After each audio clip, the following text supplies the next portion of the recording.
Hello, everyone, and welcome to Afternoon at the Museum, brought to you by Ira. I'm Janine Stanley, the Ira Explorer Community Manager, and I am joined today by Ryan Bishop, our Supreme YouTube Master.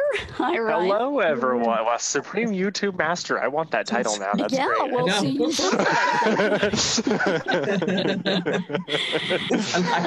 Today we have with us our host of the show, Miss Stephanie Watts. Hello, Stephanie. Hi, Janine, Ryan. Hi, everyone. And today we have with us Agent Julia. Hello, Julia. Hello. How are you? Hi, Julia. And today we are going to be visiting a much requested museum. And this is going to be a two-parter. We could probably do 5 shows out of this one museum alone. This is the National Museum of African American History and Culture. It is part of the Smithsonian Institute, which is an Ira Access partner. They've been an Access partner for a while now. And this particular museum in the Smithsonian has just reopened. So if you go to their website, you're going to see a lot of information about the reopening, but we're excited to bring you this look at this particular museum. But even before we get into that, Stephanie has a hat today, and she has a reason for wearing this hat. So I'm going to turn it over to Stephanie and Julia to describe your hat, first of all, and then take us on a tour of the National Museum of African American History and Culture. All right. All right. Hey, Stephanie. Hi. Can you see it okay, or do I need to? I can see the brim of your hat, but I cannot see the actual hat yet. Okay, so now I see it. I see that it says New Orleans, and it says established 1718, and then it says French Quarter underneath that. So that must have come from downtown New Orleans. Mm-hmm. And a friend that gave it to me said somewhere on here it says birthplace of jazz. So I think there's some stuff on the bill. Yep, it says birthplace of jazz on the bill. Yeah. In white embroidered letters. Yeah. It's one of my favorites, and I'm typically not a hat wearing person, but when I wear one, I like this one. And part of the reason I did choose it is because we'll touch on so many things in this museum, but in particular, we're touching on sports and music today. We could certainly touch on all kinds of other things, but in the interest of time and giving you some content that will help you to see the civil rights aspects of our history in a different light, we've chosen to touch on sports and music. Excuse me. So with that said, Julia, I will ask you, where am I in the museum? Front door, walkway. In fact, because I've never been to this museum before, can you share with everyone what it looks like from the outside? I mean, do we have any 360 views or anything? I have a front view. Okay. It looks like the front entrance and the little plaza in front of the museum itself.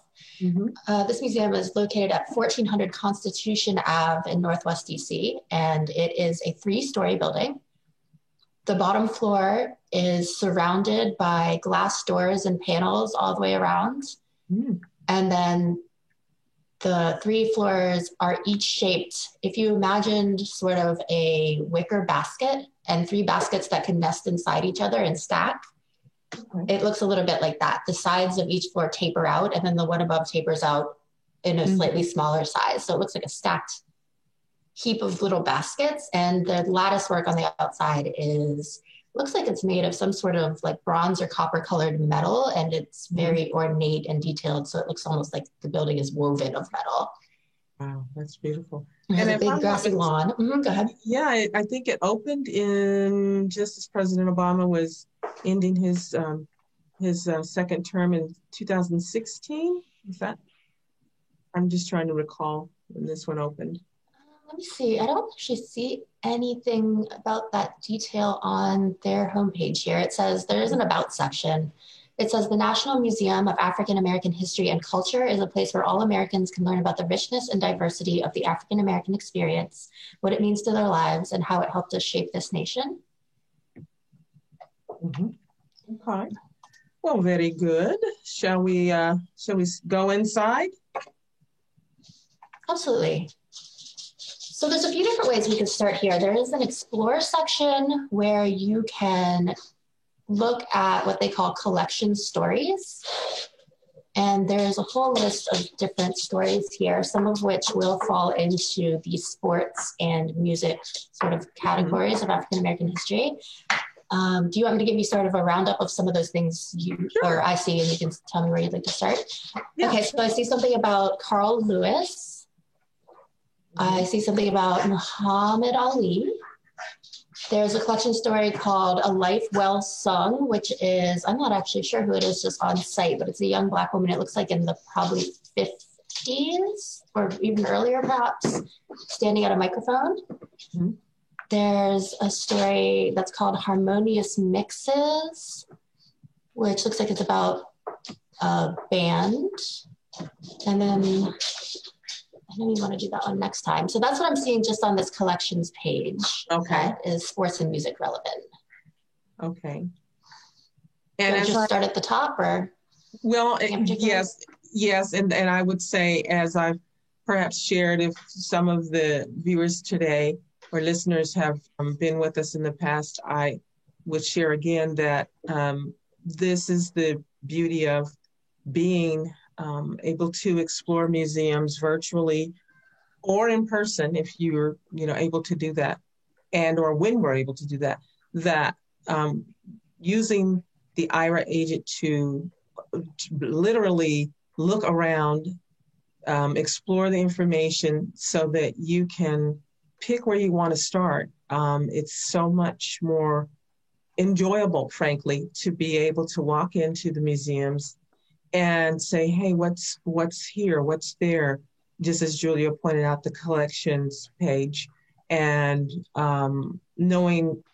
interest in starting in a particular area, you can certainly use your time however you want to use it. But again, this is one of the great advantages of walking through the museum with an Aira agent. So thank you very much. How about we start with Muhammad Ali? Okay, sounds great. Let me pull him up. The story starts with a photograph of Muhammad Ali standing above an opponent in a ring. It's a black and white photograph, and he has his arms raised and his boxing gloves above his head, and his opponent is on his hands and knees. And the referee seems to be declaring him the winner of the fight. And there's a packed crowd behind him, all in suits and ties. It says, float like a butterfly in memory of Muhammad Ali from 1942 to 2016 was his lifespan. Mm-hmm. Yeah. And then below that, there is a photograph of a robe. It looks like a white terry cloth robe, very simple bathrobe style robe. And it says his name, Muhammad Ali, in big black letters on the back. And the caption here says, this robe and headgear worn by Muhammad Ali while training at the Fifth Street Gym in Miami, Florida, exemplifies his unwavering dedication to being the greatest. Ali's conversion to Islam occurred during his training time in Miami in the 1960s. It was during this period that he shed his birth name, Cassius Clay, and adopted the name Muhammad Ali.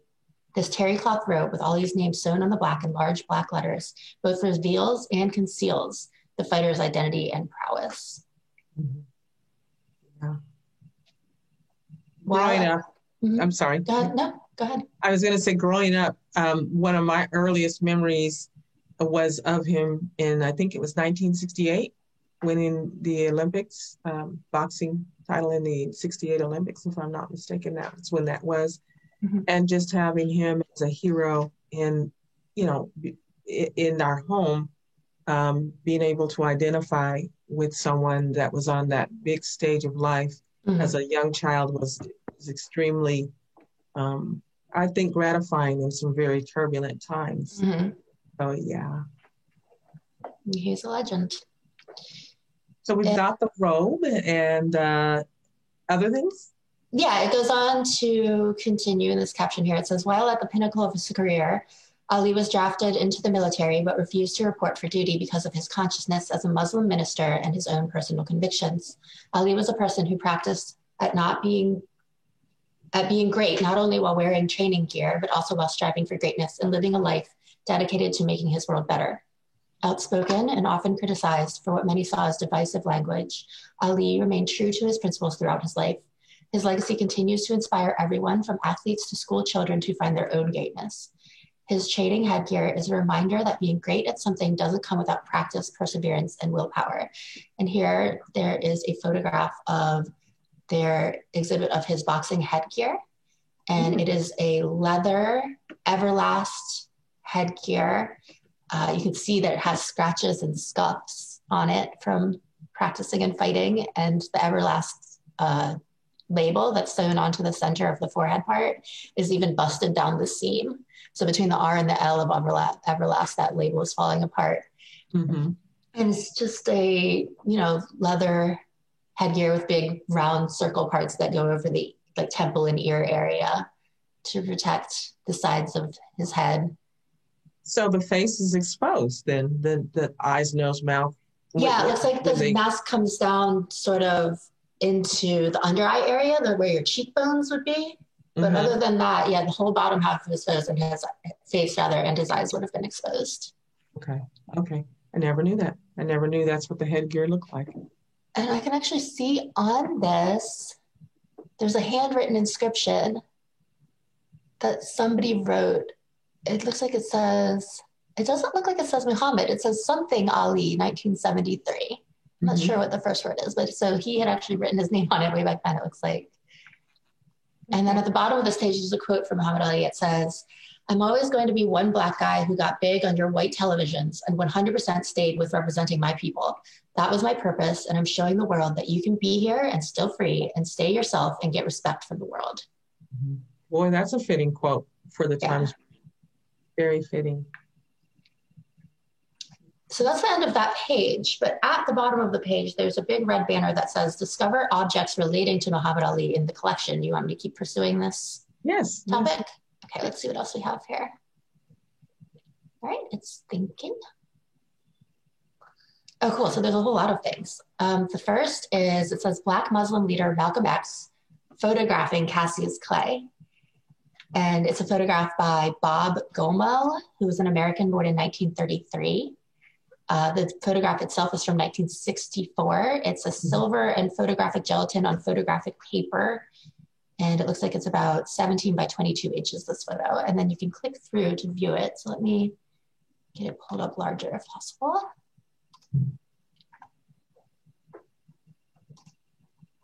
It doesn't want it to be larger. It wants it to be smaller. Let me back up. So I'm imagining if we were actually inside the museum in this particular collection exhibit, that these would be articles in the exhibit area. Does that sound? Yeah, I'm not sure if this is a current exhibit because it came from the section that's called Collection Stories, which is sort of, they take items from their huge collection at the Smithsonian, of course, and then tell brief stories about the objects themselves. But at some point, this would have been an exhibit hanging on the wall that you could look at. Right, so we would be walking through and seeing these collections at some point. Right, exactly, which is the beauty of virtual. Yeah, there's so much on the Smithsonian page. You could do it for days because it's just everything that they've digitally cataloged. So actually, really, you can see more online from the Smithsonian than you can see in person, which is cool.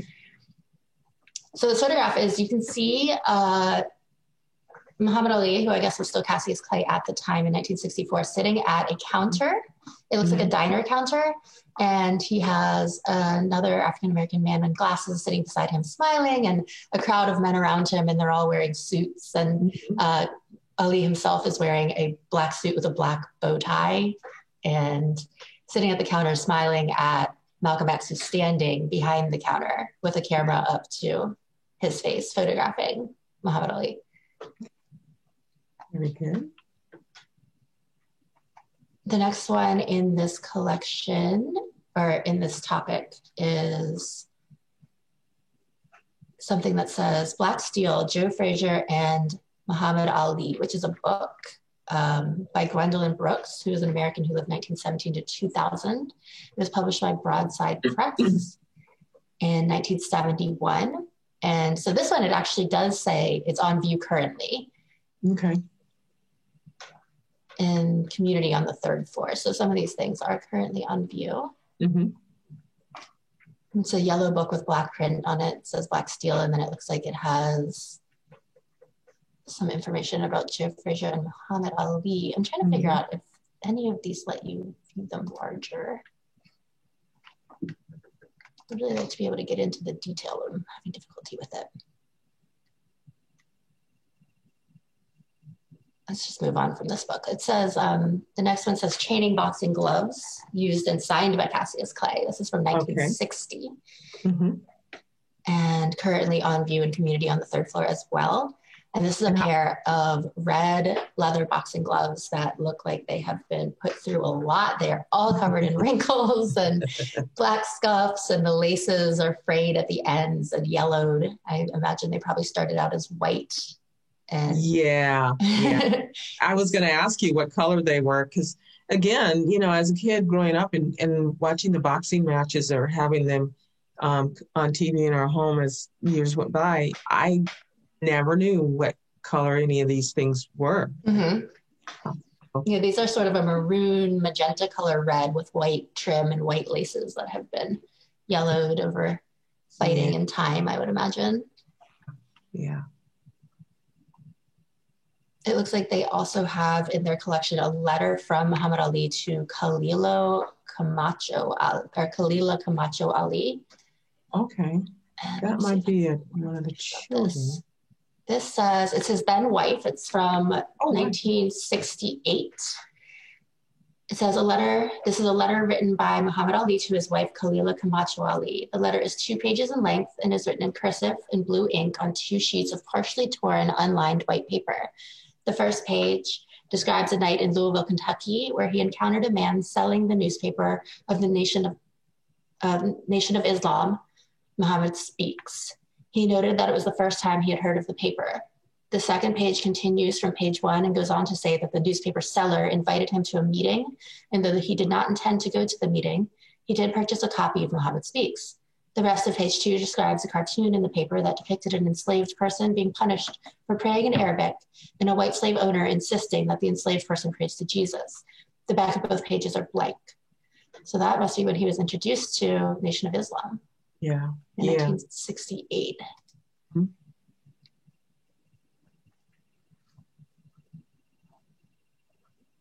Here's another photo from a fight that says Ali versus Terrell perhaps, at the Astrodome in 1967. And it's a photograph of the weigh-in, and Muhammad Ali is standing on the scale, and all the boxing executives are standing around him, and he's wearing his white boxing shorts, and they're all in their suits. Mm-hmm. And it looks like there's quite a bit of fanfare around it, people with cameras and people in the crowd waiting for him to weigh in for this fight. Okay. And then there's a photograph from that fight itself. It's a rather stunning photograph. The background is entirely black, and it's just Ali and Terrell's forms standing out in the foreground. And you can see the light glinting off of Terrell's back as he's ducking a punch from Ali that's connecting with the right side of his face, and Ali is just in full stride hitting him and standing and just looking very powerful and strong, and he has a very determined look on his face. Wow. That is from 1967. Very moving. Mm-hmm. The photographer is Walter Luce. Okay. And are there several more artifacts in this area? There are several more photographs of Ali at fights, and many of him training on the speed bag, a series of him hitting the speed bag. It's a photograph from the front, from behind the bag. So you're just getting the action shots of Ali's fist going, and you can see the bag in the foreground of the photograph up in the corner. Mm-hmm. It looks like mostly what's left in this topic is photographs of him fighting. Okay. So maybe we can move along. Mm-hmm. Yeah, we can go back to the collections. Okay. All right, let's see. Now, I do have a question, though, and I don't know if this would be in the collections as you've seen them there or somewhere else inside, related to sports. I'm interested to know kind of thinking about some of the things that have happened recently where there's been a, I don't want to say an event because I think I've probably misstated, but let's just say an event recently where there were protests by athletes. And I think what I'm recalling it well, let me start that over again. I think what I'm trying to recall is something conceptually athletes for social justice, or I'm sorry, for social change. Okay. And it's the day when several of them didn't play. The WNBA, the Women's National Basketball Association, didn't play games. Baseball teams didn't play. So I'm wondering if there's something in the museum that kind of addresses that, if that rambling made any sense to you. I think that I may have seen something in the exhibitions page about that. Let me go back and see where I saw it. And that's fine. The thought I have too is athletes are speaking out. Yes. And they're using their platforms, which I'm very pleased to see, to promote social change, social justice, the way Colin Kaepernick attempted to do so years ago. Well, he did it, and in NFL banished him, and that's how that happened. But today, I'm noticing more and more of the athletes, women and men, across tennis, basketball, and other sports, are standing up, speaking out. And individuals who are allies with us in Black Lives Matter and other aspects of our experience are saying, we want to use our voice to shed light on a situation that needs change. And so that's what got me thinking when we were reading about Muhammad Ali and his accomplishments. He was certainly a change agent. I mean, he changed a lot of things, certainly post Jackie Robinson in baseball. But he made significant changes and forever changed, in my opinion, the sport of boxing and how we're looked at. Yeah, absolutely. Right now at this museum, they have an exhibit that's called Sports Leveling the Playing Field, which I think is exactly what you're looking for. Oh, okay. Well, let's see what they have online. Sometimes for the current exhibitions, it's more of like a description of what's going on there rather than as many of the actual artifacts, but I will tell you everything I can find here. So it says Sports Leveling the Playing Field, and in the background is a photograph of a sculpture of the Olympic podium when their names are not going to come to me, so I'm just going to read on, but when they raise their fists. Oh, yeah. And so the description of this exhibit says, Sports Leveling the Playing Field explores the contributions of athletes, both on and off the field. Some athletes have been symbolic figures of Black ability, while others have taken their activism beyond the court to the courtroom, boardroom, and the newsroom. Okay. And then there is a video here, which we're probably not going to do for this series, but it says it's the Curator Chat series, The Significance of African Americans in Sports with Damian L. Thomas, PhD. So that would probably be something that would be cool for people to come back and visit if you're interested. Yes. And the caption begins here. Because sports were among the first and most high-profile spaces to accept African Americans on relative terms of equality, sport has had a unique role within American culture. Within Black communities, sports have always been political, from the refusal to allow African Americans an opportunity to compete to the formation of African American segregated sporting teams and leagues, from the hard-won battles to compete at the highest levels of the game, to the introduction of African American expressive cultural practices within the games. The African American presence in sports has had social and political consequences. Yes. And the very first artifact here is a book from 1939 that says The Negro in Sports by Edwin Bancroft Henderson. And it's an old weathered yellow book.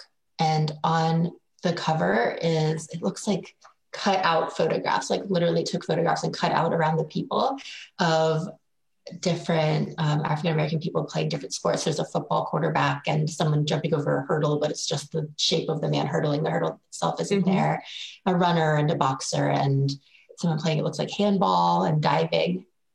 Okay. So it's an old book about sports. And then there's a section that says Journey Through the Exhibition. And this part of the exhibition is African Americans at the Olympic Games. And there's a Start Exploring button. So I clicked through that, and the very first slide says 1896 in Athens, Greece. The 1896 Summer Olympics, officially known as the Games of the First Olympiad, was the first international Olympic Games held in modern history. Organized by the International Olympic Committee, which had been created by Pierre de Coubertin, it was held in Athens, Greece from 6 to 15 April of 1896. 14 nations and 241 athletes, all males, took place in the Games. Participants were all European or living in Europe, with the exception of the US team. In 1904, the Olympics in St. Louis, Missouri. The 1904 Summer Olympics, officially known as the Game of the Third Olympiad, was celebrated in St. Louis, Missouri, United States from August 29th until September 3rd, 1904, as part of an extended sports program lasting from July 1st to November 23rd, 1904. Located at what is now Francis Field on the campus of Washington University in St. Louis, it was the first time that the Olympic Games were held outside Europe. In 1904, hurdler George Coleman Page became the first African American to win an Olympic medal. Since then, success at the Games has been a symbol of achievement that transcended the sports world for African Americans. Very good. In 1936, the Berlin, Germany Games. The 1936 Summer Olympics, officially known as the Games of the 11th Olympiad, was held in 1936 in Berlin, Germany. Nazi leader Adolf Hitler attempted to use the 1936 Olympic Games in Berlin, Germany to support his notion of Aryan racial supremacy. The 18 African-American athletes from the United States, including Jesse Owens, helped undermine Hitler's claims. Jesse Owens, who lived 1912 to 1980, won 4 gold medals in track and field in a historic performance at the 1936 Olympic Games in Berlin. After the Olympics, Owens refused to take part in a tour organized by the U.S. Olympic Committee and was barred from competition. High-paying endorsement deals were rare for African-American athletes at the time, and Owens struggled to make a living. Still, for most of his life, he extolled the virtue of sports as a path towards social change. In 1948 in London Olympics, that was the Games of the 14th Olympiad from the 29th of July till the 14th of August in 48. At the 1948 Olympics, high jumper Alice Coachman became the first African-American woman to win a gold medal. Sprinter Harrison Dillard won the 100-meter dash at the London Games. These two medalists and those that followed demonstrated both athletic achievement and the hope that each victory would bring the African-American community closer to equality and racial justice. And this is the first one where there's a photograph, and it is a photograph of Alice Coachman in Wembley Stadium setting a new record in the high jump. She crossed the bar at 1.68 meters, and in the photo, it's taken from the side, and you can see the top of her head, and her arms are thrown open wide, and her knees are tucked up towards her body as she's clearing the pole for the high jump. And again, what year was that? That was 1948. 48, wow. Yeah. The next one was 1952 in Helsinki, Finland, from July 19th to August 3rd, 1952.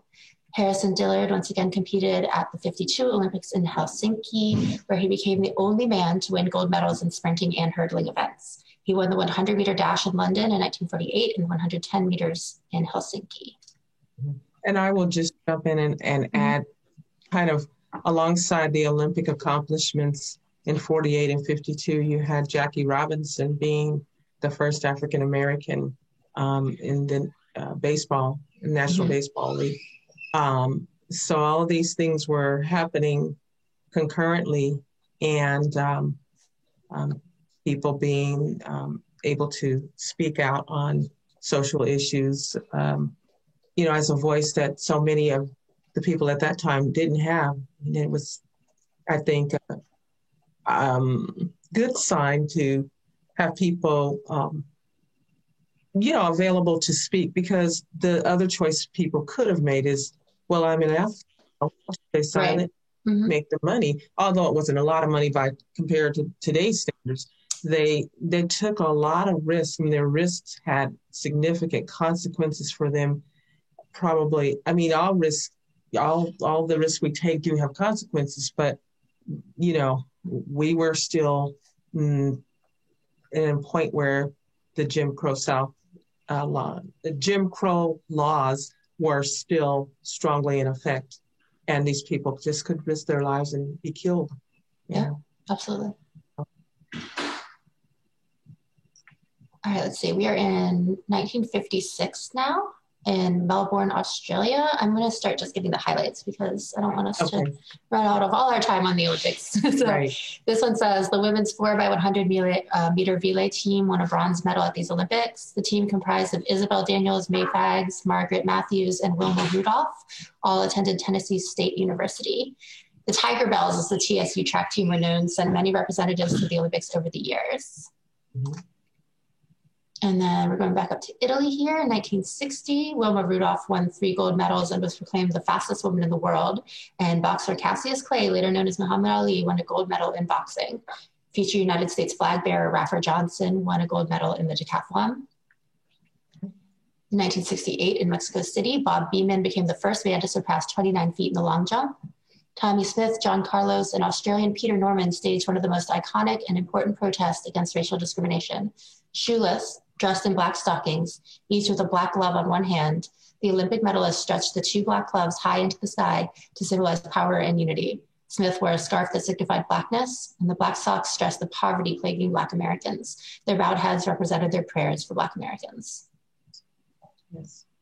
So that was this one in 68 in Mexican City was that protest. Boxer George Foreman waved an American flag in the ring after his victory. 1 week earlier, Tommie Smith and John Carlos were banned from the Olympic Village for their protest on the medal podium. Foreman's patriotic gesture was widely interpreted as a rejection of the Black Power activism. Right. Lee Evans, Larry James, and Ron Freeman, the American medalists in the 400-meter race at the 68 Olympics, wore black berets and raised fists to symbolize Black Power. That was a very eventful year. Mm-hmm. Mm-hmm. In 1976 in Montreal, 29 countries, mostly African, boycotted the Montreal Games when the International Olympic Committee refused to ban New Zealand after New Zealand's national rugby union team had toured South Africa earlier in 1976 in defiance of the United Nations calls for a sporting embargo. Dr. Nikki Franke competed as a member of the U.S. fencing team, and 20-year-old Morehouse College student Edwin Moses set a new world record in the 400-meter hurdles. In 1984 in Los Angeles, California, the 1984 Games were boycotted by a total of 14 Eastern Bloc countries, including the Soviet Union and East Germany, in response to the American-led boycott of the previous 1980 Summer Olympics. Carl Lewis made his first of 4 appearances at the Olympics, equaled the 1936 performance of Jesse Owens by winning 4 gold medals. Future Dream Team members Michael Jordan and Patrick Ewing were on the team that won the gold. Jackie Joyner Kersee earned a silver medal in the heptathlon, a 7-event competition that includes the 200-meter run, 800-meter run, and 100-meter hurdles, rather. And her brother Al also won the gold medal in the triple jump. 1988 in Seoul, South Korea, U.S. sprinter Florence Griffith Joyner set an Olympic record in the 100-meter dash, and Roy Jones Jr. in boxing dominated his opponents, never losing a single round en route to the final. In the final, he controversially lost a 3-2 decision to South Korean fighter Park Si-hun, despite pummeling Park for 3 rounds, and landing 86 punches to Park's 32. Ooh, that's a lot of punches. 1988, Calgary, Canada. Saba Johnson was the first Black woman to compete in alpine skiing in the Winter Olympics, and Debbie Thomas won a bronze medal in women's figure skating to become the first African-American to win a medal in the Winter Olympics. I remember that. When I wanted to be a skater, but that was a short-lived desire because I don't like ice. Cold. I have a memory of my mom giving me a Jackie Joyner Kersee Barbie one year for Christmas when I was really little. That's cool. Yeah, my mom's cool. In 1992 in Barcelona, Spain, in basketball, the admittance of NBA players led to the formation of the Dream Team of the United States, featuring Michael Jordan, Magic Johnson, and other NBA stars. Prior to 92, only European and South American professionals were allowed. In 1996, Atlanta, Georgia, I'm sure we all remember that one, Muhammad Ali lit the Olympic flame. That was beautiful. Yeah, the first African American to do so after Rafford Johnson. So he was the second total, and the first one since Rafford Johnson. Both men saw their athletic achievements and ensuing fame as a way to improve race relations. Johnson, an integrationist, sought ways to build alliances with white Americans, and Ali, the 1960s era separatist, opposed integration and offered forceful critiques of the nation's racism and interventionist foreign policy. African American communities have debated these two traditions of activism for more than a century. And this is the beginning of Michael Johnson here. Sprinter Michael Johnson celebrated his world record-breaking victory in the 200-meter dash, and he also won the 400-meter dash, becoming the first man to ever win both. Mm-hmm. 2002, Salt Lake City. Vanetta Flowers and Jill Bakken won the gold medal. The success of Flo Hyman in volleyball, Dominique Dawes in gymnastics, Debbie Thomas in figure skating, and Vanetta Flowers in bobsledding demonstrated the diversity of African-American women's engagement with elite sports.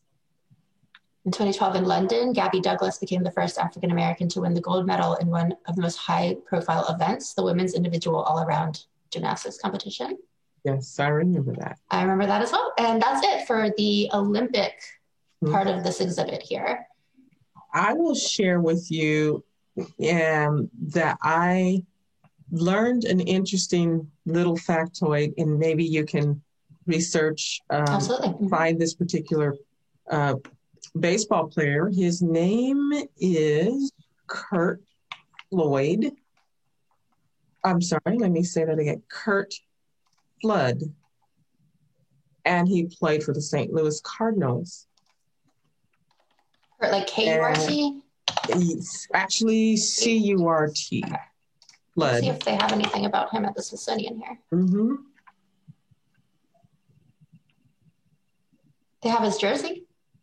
Yeah, there's the jersey, and there's a story about him that I didn't I don't think I ever knew it. I won't even say I didn't remember it. I didn't know it. But he had a hand in ushering in what I think sports knows as free agency in baseball. Okay. Yeah. So, yeah, if you could describe the jersey, though, I'd like to. Yeah, it looks like this is the one artifact that they have of his at the Smithsonian. I'm going to be happy to look up more information about him if you'd like as well. But it's a Cardinals jersey, and he wore number 21. So it's a short-sleeved white jersey. And it says, this baseball jersey was game-worn by Curt Flood in 1966, playing for the St. Louis Cardinals. The jersey is a short-sleeved and collarless. It is made from white synthetic fabric and closes down the center front using 7 pearlized white plastic buttons. The word Cardinals is embroidered in red rayon thread across the front of the chest with a gold baseball bat. Above it, 2 cardinals sitting perched on the bat. So there's a yellow bat going diagonally across the jersey above the word Cardinals, with 2 cardinals sitting on it facing one another. And the number 21 in red and blue felt is sewn at the proper right side below the embroidery. A Red Rollins manufacturer's label is sewn on the proper left side. And red and blue felt letters and numbers are sewn on the back of the jersey across the shoulder saying Flood and 21. And it is not lined. So this is from 1966, it said. Okay. And yeah, he lived 38 to 97. Yeah, apparently he opted not to be traded. So when he was told he was traded, as I understand the story, said no. But back then, baseball pretty much owned the players, and if they traded you, you were to go. So there's what he did in objecting to the trade, I think led to what we know as the modern day free agency in baseball. But his advocacy there led to him being ousted. He was out. And so again, we have history of people protesting and sacrificing sport they love, playing, way to make money, but he stood up for that and said, no, I won't be traded. So anyway, I thought I'd check to see if there was something at the museum that kind of alluded to that story. Yeah, I think that that would be the story that was in the exhibit. I don't really see anything on the Smithsonian site about the story itself, although they have the jersey. I did find an Atlantic article called how Curt Flood changed baseball and killed his career in the process. You summarized it really well. I was kind of scamming the article. So you've got the story right. Say it. I don't, probably in the interest of time, I don't want to read it, but I think that I just thought that was amazing because there's so many of these athletes who they just make sacrifices. Again, I allude to Colin Kaepernick, and I don't know if Jim has anything on him, but he's lost his career. He's not been welcomed back into the NFL. And now I can't recall how many years ago it was that he simply kneeled to protest police brutality. So, I think I can tell you because I searched his name on the Smithsonian site here, and there is a signed digital print of Colin Kaepernick kneeling during the national anthem on September 1st, 2016 here that they have on exhibit, or they have at some point had on exhibit. And then there's a signed Time magazine from October of 2016 that has him on the front. And that title of that time was The Perilous Fight. Okay. They have a 49ers jersey of Kaepernick's from 2014. And they have his cleats from 2014 as well. So it looks like fall. So the beginning of the season in 2016 would have been when he knelt. Very good. Very good. Well, what I would like to do as our time is rolling along. Yeah, it's flying by. Yeah, it is flying by. I mean, there's just so much to cover. I would encourage anyone out there to take advantage of the IRA promotion to tour the museum, because there's no way we could cover all of this. You could do this for 12 hours. Yeah, easily. You could just get sidetracked and read more than is actually on display in the exhibit. If you wouldn't mind moving us into some of the music exhibits, then we can maybe start that in time, which is 2 weeks from today. We'll pick up with some more of the music. All right, I'm going to give you 3 choices. Okay. The first one says The Woman with the Violin, and the quote on it says, Ginger and her violin.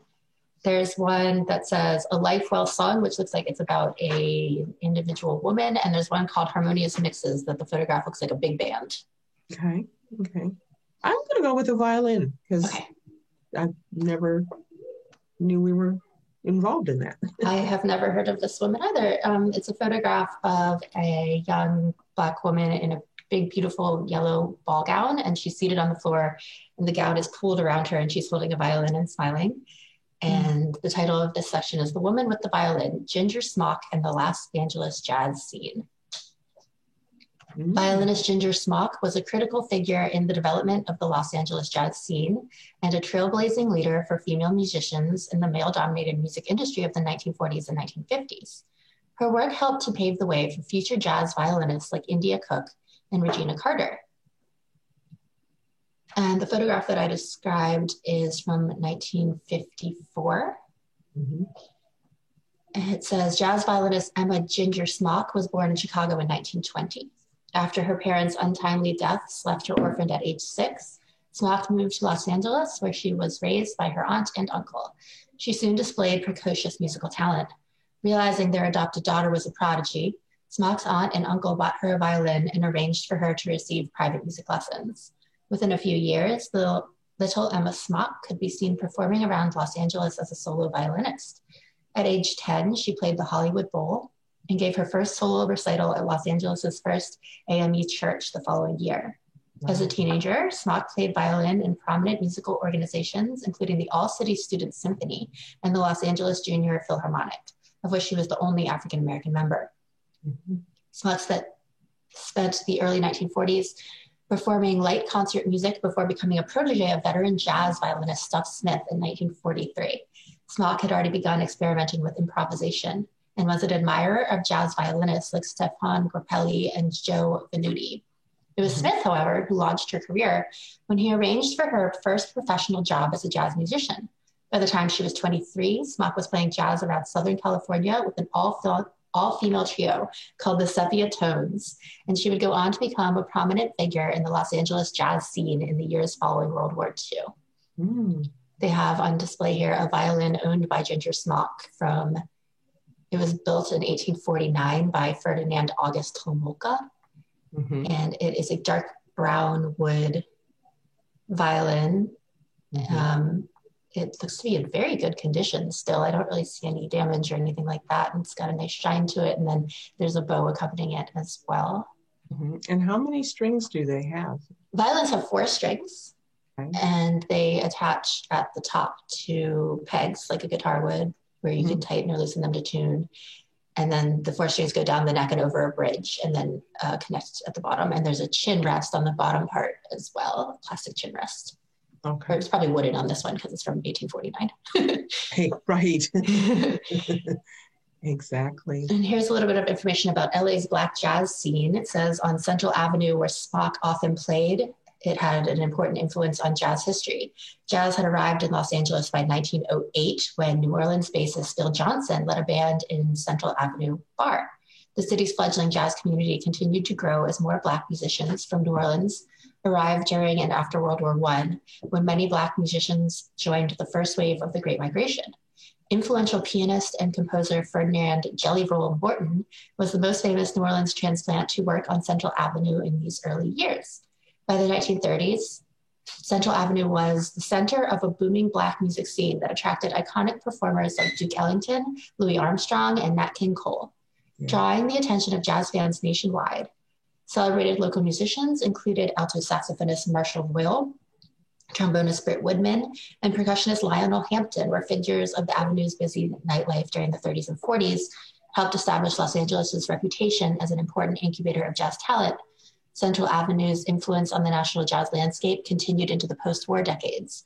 Many of the younger generations of Black Los Angeles musicians, like bassist Charles Mingus, tenor saxophonist Dexter Gordon, and pianist Hampton Hawes, became key contributors to the development of bebop during the 40s and 50s.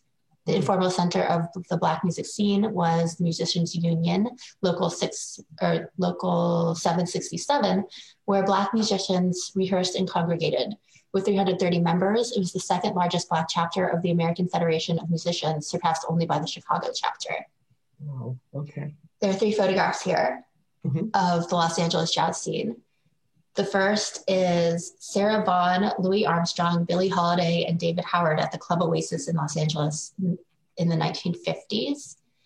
And so this is an amazing photo. It's Sarah Vaughan is wearing a long, dark, it looks like mink coat, some kind of fur coat, and wearing a long evening ball gown, and she's crossing her hands, and she has her pocketbook in her hands on her lap, and her hair is all done up in pin curls. And she just has this huge smile on her face. And then Louis Armstrong is sitting beside her and also just grinning in his suit and tie. And then beside her, Billie Holiday is also wearing a big old, more lightly colored fur coat with just ribs of fur going all down her body, and a hat with feathers coming off of it. And then David Howard is the only one who's not looking at the camera. He looks like he's trying to pretend he's not being photographed, and he has his hands crossed over his knees. And it just looks like this amazing night out at a jazz club, you know, with all these legends just sitting around together. Yeah.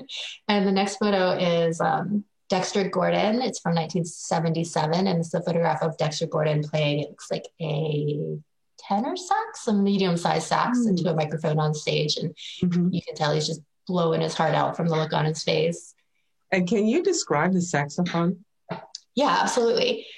So it has a mouthpiece that comes out straight out from his lips, and then a few inches away from his face, it curves down and goes all the way down to about his hip level where it bends back up. And all the way down that section from about chest height to hip height are keys. And he has his right hand down at the bottom by his waist on 4 keys, and his left hand up at the top on 4 other keys. And you can see his fingers moving in this photograph. And then the saxophone curves back up down at the bottom by his hip and opens up into like a trumpet mouth at the end, which is right up against the microphone. So he's blowing it like right into where the sound is being picked up. Right. And is it silver or gold? This one's in black and white. I can't tell for sure. If I had to guess, I would say gold, but it's definitely some sort of shiny metallic color like that. Yeah. And the keys are the same color as well. It looks like it's all monotone. Yeah. Yeah.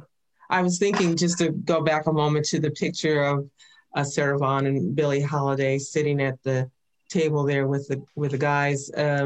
mink coats in Los Angeles, it's kind of a funny, funny idea. I don't know that we ever got that cold. They must have been hot, but they were on fashion for the time, for sure. Yes. Yes. Yeah. The last photo here is Lionel Hampton on stage, and he is standing in front of some sort of either tom-tom or snare drum, and he has drumsticks in his hand, and he's got his mouth open wide as if I think he's probably yelling into the crowd while he plays this drum. And the crowd up front is all young Black people who are dressed to the nines, all standing at the stage and leaning over and yelling back at him. And it's a really cool action shot. Yeah. There's another video in this section called Boogie Woogie Gals that I would be interested to revisit at a later point. It says Ginger's Boogie, performed by Ginger Smock, is what is included in that video. So there is some audio of hers on here. Yeah. There's a little bit more about the Los Angeles music scene moving forward here if you want me to continue, or we can try to get one more topic in if you prefer. Well, let's see what we have left. I know, again, our time is winding down. All right, let's check out one more. Let's see. There's the big band one. There's the one. Where'd that lady go? Here she is. Okay, so this one is A Life Well Sung. It's about Maxine Sullivan, who lived 1911 to 1987. And then there's the one about the big band. I would like to hear about the big band. Let's see what's going on with the big band. All right, here they are. Let's see what this one's all about. Cool. Okay, this one's called Harmonious Mixes, and it says African American jazz meets Latin rhythm. Ah. So this is a good continuation of that last one, I think. Okay. Latin jazz was born, and this one's also available in Spanish if anyone is interested later on. Latin jazz was born of the communal harmonies between African Americans, Latin Americans, and Caribbean musicians. And there's a photo here. It's a photographic print of Tito and Paquito de Rivera, inscribed to Dizzy Gillespie in the 1950s. And it was signed by Tito, it looks like, in 1986. So this is Tito de Rivera is a grown-up man wearing a bow tie and a white jacket and standing with his jazz or his band director stick, it looks like, in his hand. And then Paquito de Rivera is a very young boy, I would guess 6 or 7 years old. He's also wearing a white suit and wearing holding a saxophone. So hopefully we will learn about them right here. In this 1950s photo in the collection of the National Museum of African American History and Culture, legendary Latin jazz figure Paquito de Rivera appears as a child next to his father, Tito de Rivera, also a musician. The dedication, "We Love You, Dizzy," is addressed to jazz master Dizzy Gillespie and captures the strong professional and personal ties between the Cuban saxophonist and the African-American trumpeter. As with this photo, there are a number of materials in the NMAAHC collection that highlight important moments and outstanding figures in the musical collaborations that created Latin jazz. Here's a quote from Paquito that says, "So he came, even without liking the music. He came with books, bebop books by Dizzy and Charlie Parker and Monk and all that, and more LPs and all that, and we ended up loving that music." Drawn toward the promise of economic opportunity or the desire to escape social stigmas in their own countries, Cubans, Mexicans, Haitians, and Puerto Ricans, among other Latin American and Caribbean citizens, took part in a large-scale migration to the United States during the late 19th and early 20th century, particularly to New Orleans. This exodus was responsible for the integration of sounds that gave birth to American jazz and introduced popular Latin rhythms to the US. Latin American and Caribbean musicians, not magicians, musicians found themselves working in many of the jazz brass bands that flourished in New Orleans, and in doing so influenced jazz with a Latin tinge, as composer and pianist Jelly Roll Morton called it.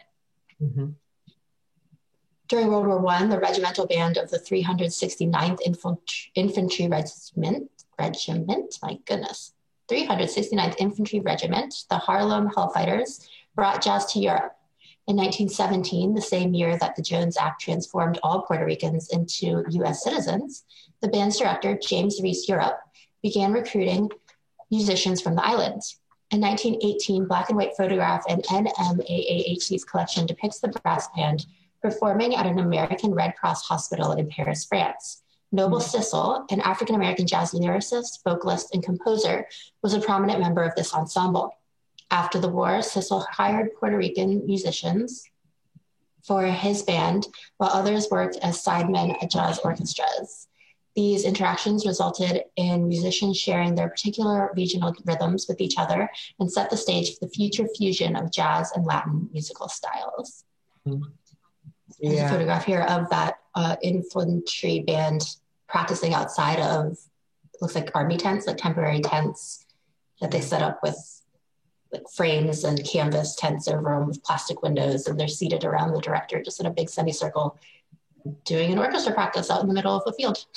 Well, and the fact that they brought jazz over to Europe, it just shows the music can be universal, and it can be a way for us to build bridges, to connect with all of the differences we have. That's one of the things I personally love about music is that you can set aside some differences and enjoy something so beautiful, whether it's classical, whether it's violinist like the previous exhibit, or jazz, or, of course, modern times, the music that we listen to today, hip hop or R&B or rock or whatever. And in fact, I'm sure the museum probably has some exhibit that talks about African-American influence in rock and roll music. I think of Chuck Berry. Yeah, I think of Chuck Berry and others like Little Richard. Are hitting right.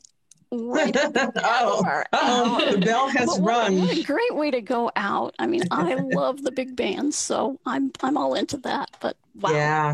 Yeah. There's so much. and I have to say, the trip through the Olympics, oh my gosh, that brought back memories. Wow. Very cool. Just a lot of good memories. And it's been a blast doing this. I love museums more now than I ever thought I would, having had. That is awesome to hear. So, Julia, if people were visiting this museum, they would really have a lot to choose from for an agent, right? Oh gosh, yeah. We could do this for days and days. There's so much here, and it's all great. Oh, that's good to know. And this museum actually kind of has a double dose of Ira goodness here. They are not only one of the AAAM museums, but they are also in the Smithsonian Museum complex. So they are also covered by that promo. The AAAM promo covers them online, and then the on-site, if you happen to be in the DC area, that is going to be covered by both promos. So, you can get tons of Ira goodness here. They do have a lot of COVID precautions in place for the museum. So if you are lucky enough to be in the area and want to take a tour, it would be an awesome thing to do. But please read all of the precautions and everything first. It's on a very limited basis. But they're definitely open and definitely wanting to get everybody back in and looking at some of this amazing material. Amazing. And I'm imagining it changes. They're always adding new pieces and moving others to the collections. Yeah. So absolutely. So our next episode of Afternoon at the Museum will be on October the 23rd. Can you believe that? Is flying by. And we're going to visit some other aspects of sports and music, right? Yeah. Dabble back into this music and some other sports, and just mix it up and have a little fun. Oh, absolutely. And, we may even find a few blind people in this whole mix, too. You never know. Yeah. No doubt. Well, I would love to thank you, Stephanie Watts, for being our host for Afternoon at the Museum. And for all of you who have asked, yes, we are going to continue this show through, the first of the year and onward.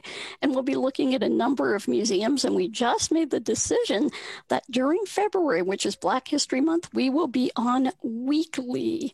So get excited. And we have some really cool stuff for you in that month.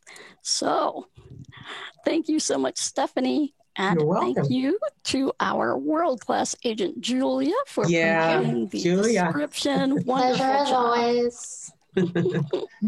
And of course, thanks to Ryan, our YouTube guy. Thanks, Ryan. Yes. Mr. Techno Wizardry himself. There you go. Well, I would love to thank all of you out there for being with us today, and much appreciated. And we will see you in 2 weeks afternoon.